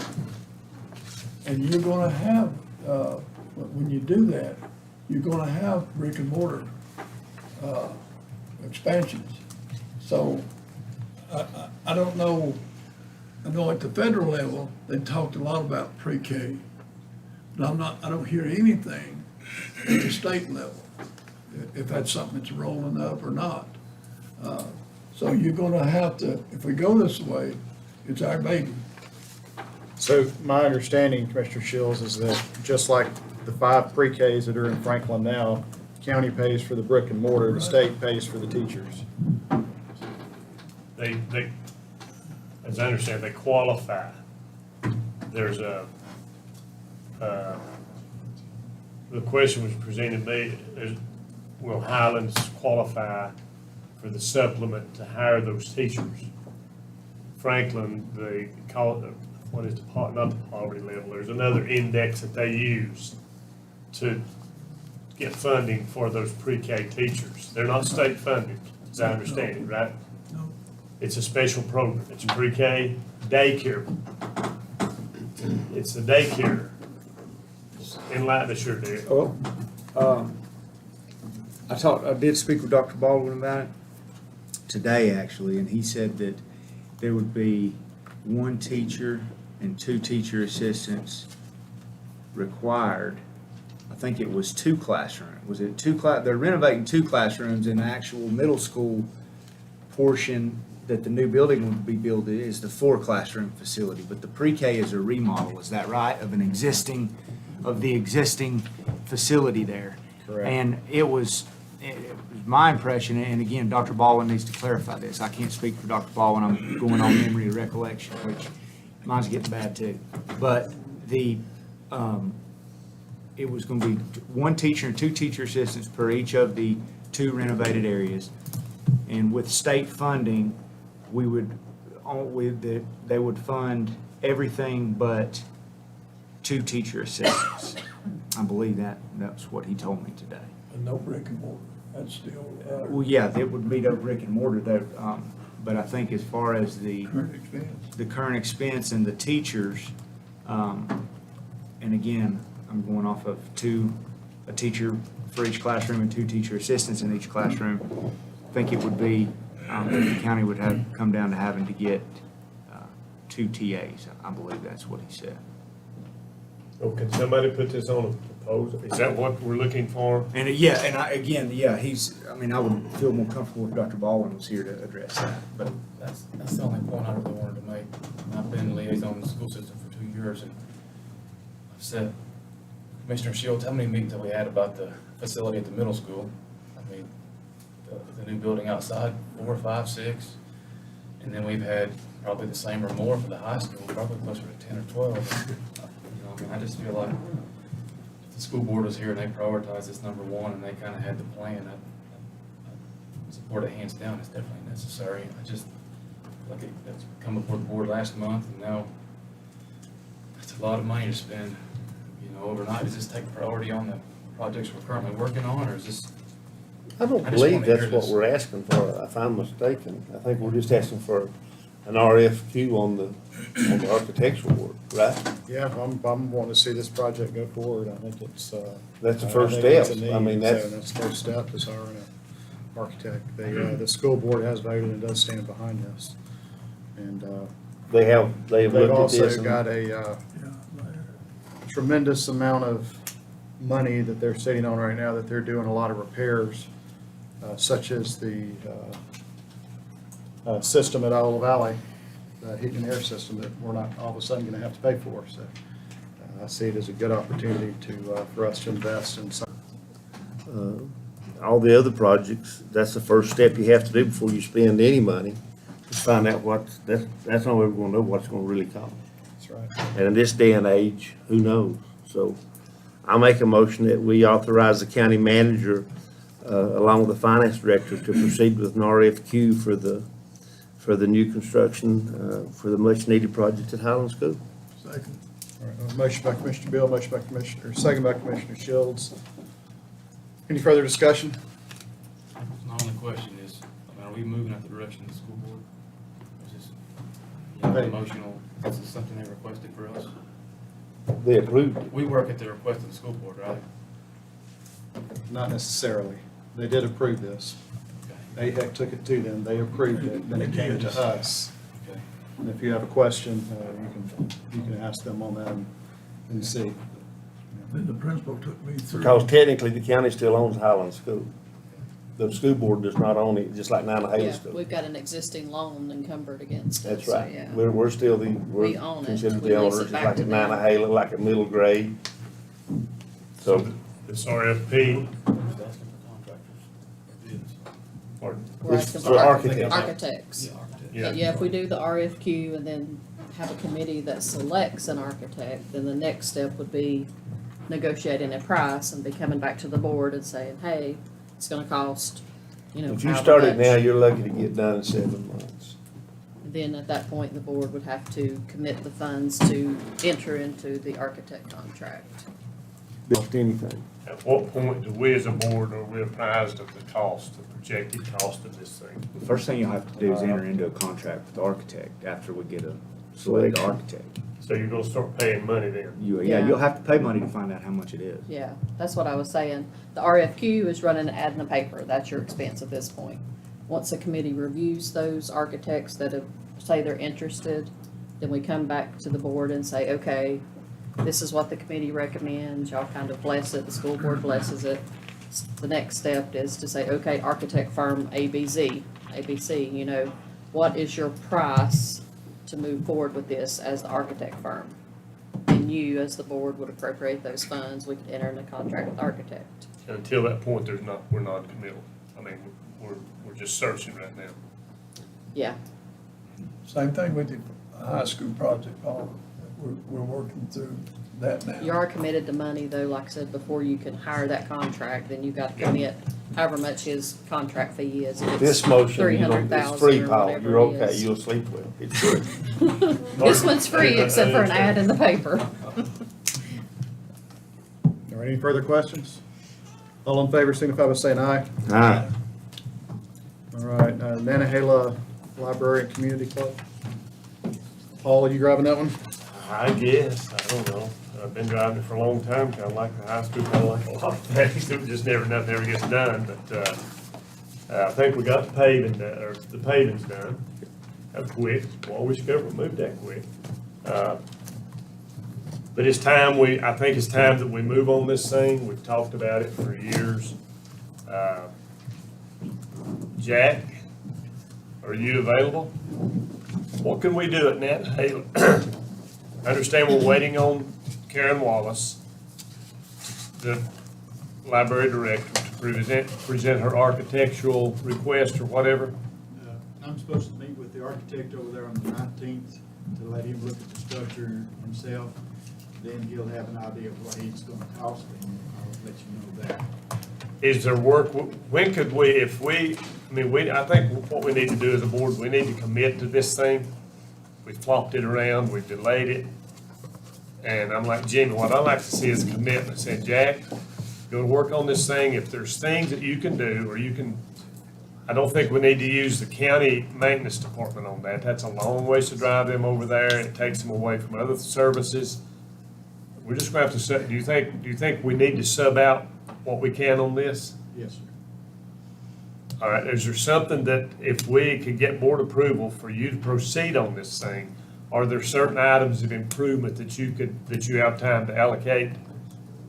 Yeah, there's certain elements of the structure set that need some attention, no matter what the architect decides needs to do. There's some structural issues that we can take care of in the meantime, and be cosmetically outside it. And you got the time?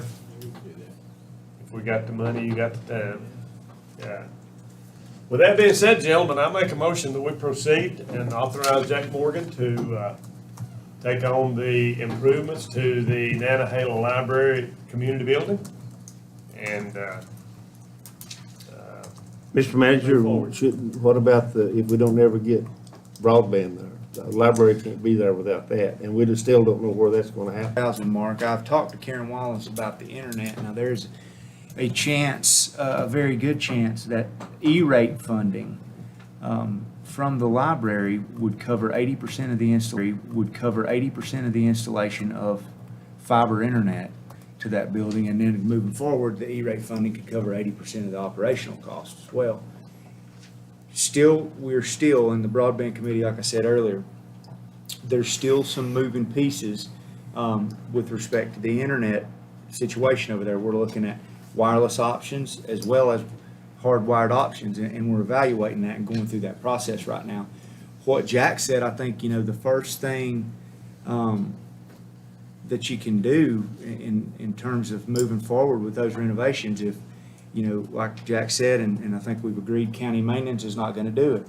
So what that means is, we're gonna have to have something, we're gonna have to have that architect put something together that's representative of what the desires of the community club, the desires of the library, and something that the commissioners feel falls within a range that is fundable. So the first step to that would be Jack meeting with that architect on the 19th, and for us to keep those plans moving. but we don't want to stall it, Right now, and it is, like Jack said, we immediately after the last meeting, when the board did decide at the last meeting by consensus to go move forward and get an architect. So immediately after that, Jack contacted the architect that was recommended, and he's like everybody else, right now, he's slammed. So I think, but Jack has set up that meeting with him, and that is gonna keep this thing moving forward. Like you had said, the DOT, they've got it paved over there. We're getting very close on the internet over there, especially with the recent great grant proposals. We got some other grant opportunities that are out there that we're waiting to hear back from. So with all that being said, it's moving. It is moving, but it's subject to the same constraints as everybody else. We're having a lot of issues with, like, the architect. He was a month before he could ever meet with Jack. But that's just for the library side. It's my understanding if we do it, we need to take it all in one lick. And Jack's going to have this architect, Jack will have to explain the situation to him, which is we're going to have a building that basically serves two interests: one, the interest of the community club; one, the interest of the library. So that will influence the architect's design of that building. It's kind of going to be working with each individual group there, with kind of Jack as the medium. So I can see that would be probably Jack's. And you're gonna have people there, one business will be there every day serving the community. The community building, they'll meet 7 times a year, so. Evelyn? Thank you. We'll be more than 7 times a year at the community club. That would set a new record if you do. Well, Have a place to meet. right now, there's not a place to meet for the community. You don't meet at the library? That's where we're gonna go. That's not a place for anybody to meet. If you've been to the library, Commissioner Beal, it's not very. You ask the school to use their, If there's an event, there's other places that can be, associated with, but the community club and the library are two separate entities in themselves. We don't want to wait necessarily for the library to make up their mind. the community club's ready for the county to move forward on our part of the building. We get half, they get half. We're not asking for a lot, we're not asking for anything fancy. We're just asking for the things that we think will make our community better. We're not waiting on broadband or any of that sort of thing. The community club's ready to move ahead. We've given Mr. Higdon our request for what we'd like to have. And like I say, I don't think it'll take an architect to put in a few kitchen cabinets and a stove and a refrigerator and some tables and chairs. I mean, we're not asking for anything big. And I think we talked about that, Mr. Morgan, when we were down there earlier. We did. We know that heat and air has to be redone, some things for the bathroom access, that sort of thing. So we know those are major things that'll need to be looked at. But on the other bigger picture, I mean, we're not looking for the Taj Mahal. We're looking for a nice space. And where to set the bookshelves is not, I mean, it's What important. the library does on their side of the building is not concern us as the community club. This HVAC, is that something that's dependent upon the architect's design, or is that? We got to split it out, so each side will have control instead of just one unit with two zones. So you gotta figure out where the dividing wall is. We'll probably use the wall, that line that's there already as the dividing line. And also we got to consider the electric for both sides. We may have to put an electric service on each side, which will require some firewall there. So they can pay their bill and the library can take care of theirs that way, rather than just have one meter. So there's a lot of things that go into it. It's not a complicated project, but there's a lot to do there. Well, I'm glad you're available now. I did make a motion. What kind of money do we need to have? I mean, we've talked about this forever. What's the motion?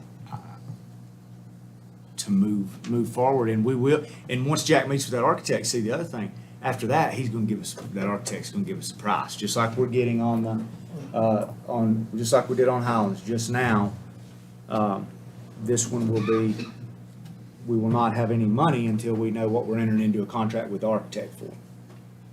And at that point, we can, we have the funds available, and we can even, moving forward into the fiscal year budget, look at putting some funding in there should the project move forward, because it's my understanding, I mean, the libraries, they're ready to, I mean, they need a new place as well. Well, in the community club, you know, I think the president or vice president, they want to be involved. I think he's involved in both. And so they are going to have to work together. Like Jack says, it's more complicated than you'd think when you look at it, if you're splitting it in two ways. But the libraries are going to be there so much compared to the community club. I'd be inclined, as liaison to the library, I'd be inclined just to put that off on the library. I'm sorry, but, because they're there so little compared, the libraries are going to be open every day. And they're going to meet, in the wintertime, very little, and I don't know if it'd be fair to them folks or not. I think it's a little bit one-sided to base what is going to happen in the future on what has happened in the past. You're saying 7 times a year. Yeah, because the space was limited, the people involved were limited. Now we're having higher growth, we're having more people move in. There are lots of new blood that's entering the community. That's wonderful. There's a lot more ideas to that for the use of that building, not just once every other month meeting. Well, I'm saying, that'd be great, but it's still, the libraries are gonna do the vast majority of using all the utilities. I mean, the vast majority of everything, because they're there every day. And you all are gonna meet for 2 hours, 15 times a week, so. We've got a split system of air, electric, common bathroom. Don't know if you really want to spend a lot of money on architecture. It's not a large building. Pretty basic to me. It's very simple. But the county has to operate under certain rules also, to spend taxpayer dollars on anything like that. Yeah. Whatever we can do, Jackson, if you're available. Now, we gotta pay, is Jack on a retainer, or how do we? Jack's on a contract. We have a We got a contract. contract with Jack. He's free, he's donating his time. Yeah. He gets paid. He lets us know how much every month he's on. See, I would guess by next month, we'll have a real idea of what this is gonna take. All right, your Can you meeting, tell him we want it next month, Jack, when you meet with him on the 19th?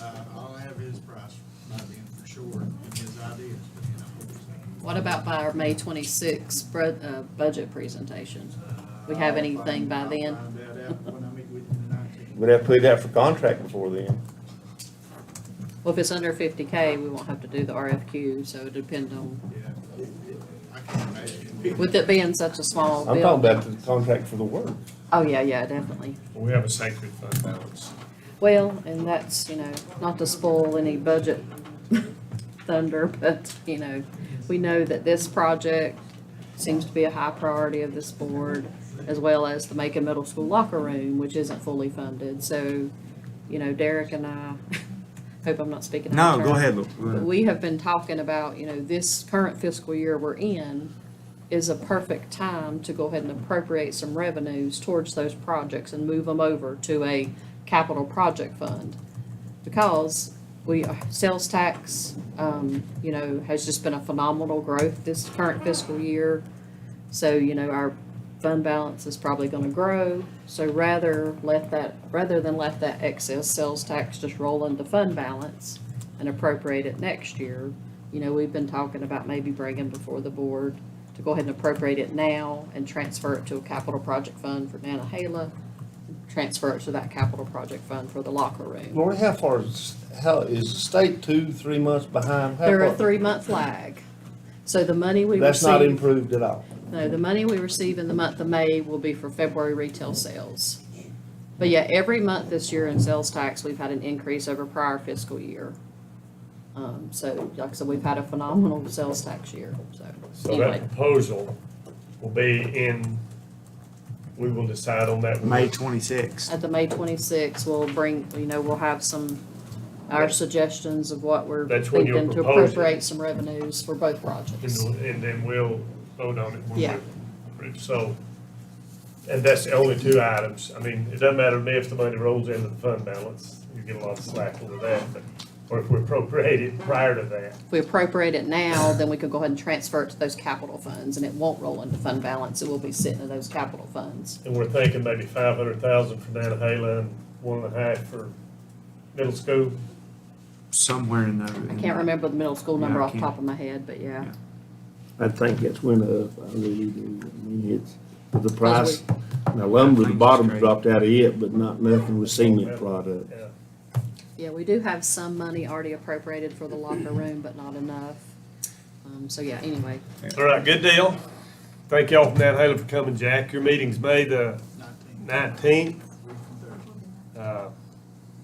26th is this meeting. Would it be appropriate, I mean, right now, the situation in Nantahala, the board of the community club, the 3 board members of the community club, one sits on the library All board. the library. The other 2 are library employees. Yes, So, just a little bit of, there's a little bit of conflict there. so just to reveal that, but, anything, Jack, that you see, I mean, we're not impoverished county. If there's something that might speed this process up that you identify in one of your visits or whatever, and make us aware of it, so we want to get this thing, we want to get it going. All right, thank you folks for driving across. If you leave now, you get home by daylight. Mr. Chairman? Oh, wait, we had a motion. I don't think it was ever seconded, I don't think you need a motion. I think the motion would be, we don't need, the motion will come next. May 26th. May 26th. We're just giving consensus for Jack to proceed with that, meeting that guy. Good deal. The May 26th, we'll bring you a budget amendment, say, here, appropriate this much for Nantahala. All right. Are they working on Wiley Road any? Have you seen anybody working on it? Is it in pretty good shape? Same as always. I mean, yeah, I know the pavement, is it holding up? They fixed that? It's just like speed bump. Well, we got a complaint on it, so I've not had a chance to go up there, so. Yeah, Yeah. it's not good. I would call for a recess, but I think we can roll through these other items fairly quickly. Thank you. New business, Wine Springs Communication Site Renewal. We get a motion to approve. So moved. Warren said, dang, I wasted all night. Any questions for Warren? Anybody in favor? Aye. Wine Springs. Wine Springs. Thank you, Warren. Good job. You're gonna have to teach me that art. We're glad you're here. Thank you, Warren. Anything you want to report on, Warren, from EMS?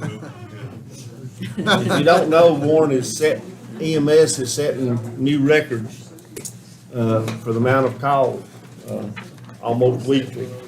If you've not heard that news, that's big news in this county. You're welcome, Warren. Runs. Oh, that's good news for this county? Well, that's big news. I didn't say good news. I said big news. Budget news is what that is. No, in all seriousness, we approved it. I think we've read it. Is there anything you want to say? Thank you. You good? I'm good. Okay, thank you, We Warren. didn't have much choice. All right. Item 11B, consideration of county acknowledgement letter for Burningtown, Ola Fire and Rescue. Mike, Yeah. welcome. Thank you. Good evening. Hey, Mike.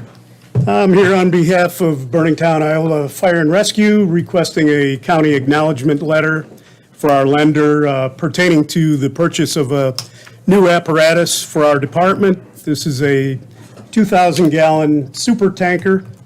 It will be the first new truck for Burningtown in over 10 years. We've accounted for this based on our current budget, so we're not asking for any assistance in funding. We currently have one outstanding truck loan, which will be complete in spring of next year. This new truck, the first payment will be due fall of 2023. So the acknowledgement letter, as you know, is a formality for our lender. And just to add to this, one of the reasons for initiating this new truck purchase is our other equipment was quite old. We're currently working to consolidate and downsize our fleet in order to bring down both fuel and insurance costs. We just sold off two pumper tankers that were in excess of 20 years old. We're working to get rid of a third truck, which is a service truck, that is being replaced by an updated pumper tanker / service vehicle. Basically, we're getting rid of three trucks, replacing them with two. This new tanker is one of those. And we see that as being a big benefit for the department. Just to keep up with the ISO standards, as you know, as trucks age out, especially over the 20-year point, it takes quite a bit to keep those updated. Last year, we were looking at, I think we had $47,000 in maintenance costs alone. We had a pump go out on one of the trucks, I think a turbo on one of the others, which now we look at this new truck will at least give us an extended lease period, or an extended warranty period, I should say, and help us avoid some of those maintenance costs that are occurring because of the older fleet. So, like I said, How much that truck cost, Mike? the new truck is right about $301,000. We're looking at putting that on a 15-year loan. Basically, that's going to come out to about $25,000 a year over the next 15. What year was the truck? What year was it? The ones we got rid of, what was it? One was a, Super tanker, what year is that going? oh, the super tanker is going to be a brand-new one. That's, 22. yep, 2022, and that would be available late Now, fall. will you be putting any of the money where you sold those other two to lower the payment on this any, or is there enough there? No, what we've already done is, the other two that we sold off, we already invested, paid cash for a newer pumper tanker, 2003 unit that's got a 2,000 gallon per minute pump, which I believe is one of the strongest in the whole county. So that put us in a better position there. And then, of course, the third truck that we're working to get rid of, we haven't quite decided. I think we're just going to stick with the loan as is for now and manage the funding that way. Any other questions? Motion to approve the letter to allow Burningtown to proceed on with getting them a really good tanker truck. We have a motion by Commissioner Bill.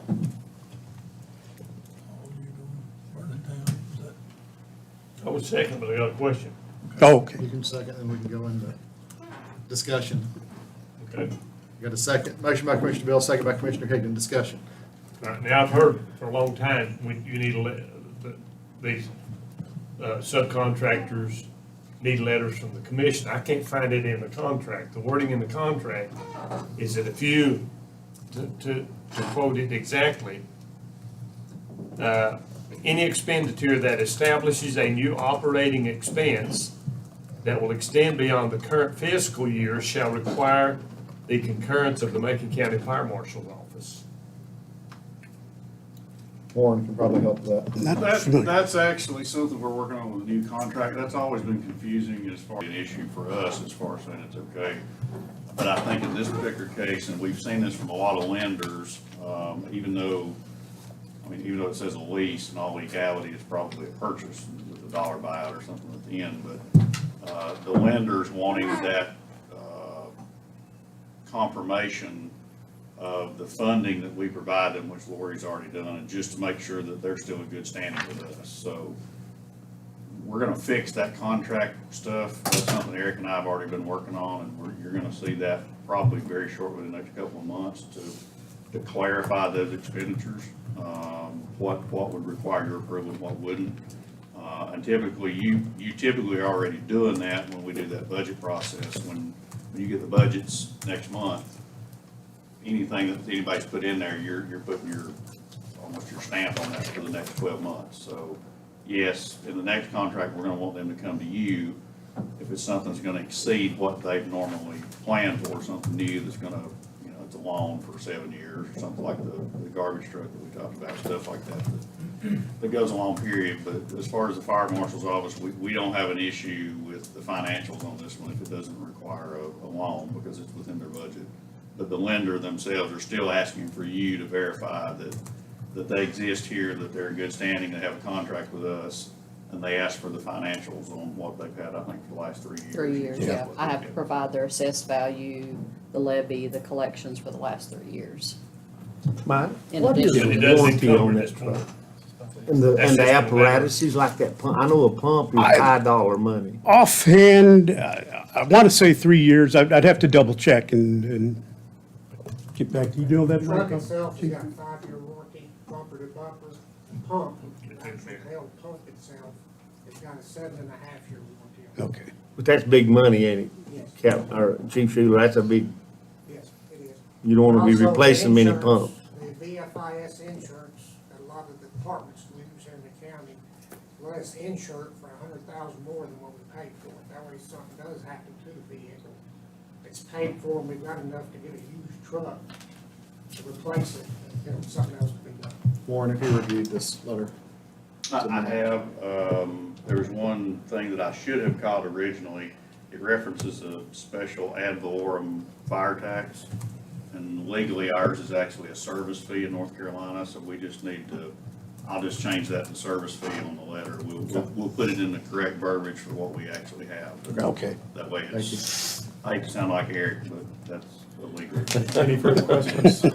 Paul, I don't know that ask me that question. You said- This letter that Lori's providing to the lending agency does not encumber this board in any way. The loan lease is strictly between That's them them, and yeah. It's just her quoting what they're. Yeah, all I'm doing is providing them data. And you are basically saying that they are an entity that contracts with Macon County and that we provide them funding based on that contract, and we know that they're using that money now to buy the truck. Good deal. Thank All you. in favor, signify by saying aye. Aye. Thanks. Thank you, Mike. Appreciate Good it. to see you. Same here. Thank you, Chief. Thank you. All right. Consideration of performance guarantee agreement for proposed subdivision road at Whiteside Cottages. Welcome, Joe. Yes, Perdera Group LSE is requesting to enter into a performance guarantee agreement with Macon County in the amount of $110,361. This is 125% of the estimated cost to install improvements to the proposed subdivision road. These improvements can include a retaining wall and some fill material to reduce the grade of that road below 10% to meet our county ordinances. We get a motion to approve? A motion by Commissioner Young, second by Commissioner Shields. Any discussion or questions? You support it, Joe? All in favor? Aye. Thank you for waiting on us for that 2 minutes. Thanks, Joe. Yeah, minute and 12 seconds. All right. Thanks, Joe.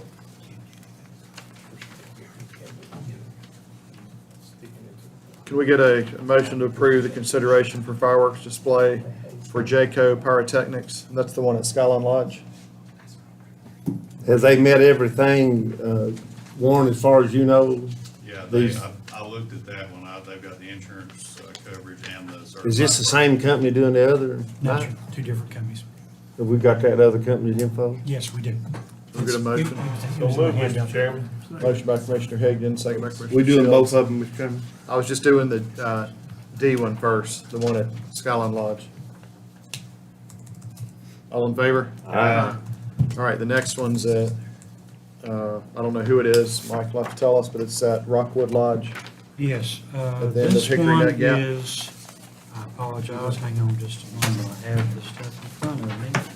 And now I don't. Been up there? Starfire Pyrotechnics, Say again? Starfire Pyrotechnics. You ever heard of that, Warren? No, but I mean, Oh, yeah. You're getting ready to do a fireworks display there. It won't be long. After the fireworks, it won't be. We get a motion to approve. Motion approved. Motion by Mr. Chairman. Commissioner Second. Higdon, second by Commissioner Bill, all in favor? Aye. All right, consent agenda, including the additions of the budget amendments in front of you, 277, 278, and 279. We're going to motion to approve unless there's something somebody would like removed. The only thing is a real quick briefing on the education lottery funds. That's just our, each year, based on what's been collected by the state on behalf of Macon County. We just have to get the Board of Commissioners to approve the application, and then the school board will approve it at their meeting later this month. And then that way I can get the money. And we're still getting our 17%. It's supposed to be 40. Put And that that in money, there of too. course, is used to help pay school debt service. All right, motion to approve, The Mr. state We have a Chairman. motion by Commissioner Higdon, We go, we're getting 17. second by Commissioner Young, all in favor of the Aye. consent agenda? Aye. All right, we have Debbie Talent, Town of Franklin ETJ representative. We'll get a motion to approve So Debbie. move, Mr. Motion Chairman. by Commissioner Higdon, second by Commissioner Shields, all in favor? Aye. Mr. Manager, Mr. Attorney, is there a reason for closed session? Very briefly. We're gonna take action? Yes. We will take action when we get out. And that's pursuant to 143. All right, can I get a motion to, sorry, I didn't mean to cut you off. Just, closed session allowed under NCGS 143-318, and Derek, this is for, was the subparagraph? Potential property acquisition. What does that mean? Property acquisition? We get a motion to go into closed session. So move, Mr. Chairman. Motion by Commissioner Higgins, second by Commissioner Shields, all in favor? Aye. Aye.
All right. Mr. Manager, you've got my sheet of paper. Can you explain? Yes, sir, Mr. Chairman. If I could get a motion by the commissioners on the resolution exempting surveying services for the old Gulf Station property in Macon County. That's PIN number 659-5413-500, in records furnished by the Macon County Tax Office. And these services would be not to exceed $2,000. All right, and just for reference, this is the property that's currently owned by the Department of Transportation. It's directly across Main Street from McDonald's, the town bridge. Owned by the Department of Transportation. All right, can we get a motion to approve the resolution exempting?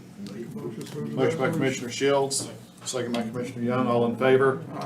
Aye. Commissioner Bill, Commissioner Higdon? Yes. Would you all like to vote for this? Yes. Aye. Thank you. All right. We're going to, can we get a motion to recess our meeting until Thursday, May 26, 2022 at 6 p.m. in this very boardroom, Commissioner boardroom on the third floor of the Macon County Courthouse. The primary purpose of this meeting will be the county manager's presentation of the recommended budgets for fiscal years 22-23, as well as any other business. And we're also going, we have four of our fire departments are requesting tax increases, and we'll be listening to their presentations of why they think they need a tax increase. Be part of this. It'll be part of the budget presentation. All right. This motion, can we get a motion to recess? So moved, Mr. Chairman. Motion by Commissioner Bill, second by Commissioner Shields. All in favor? Aye. Tired tonight.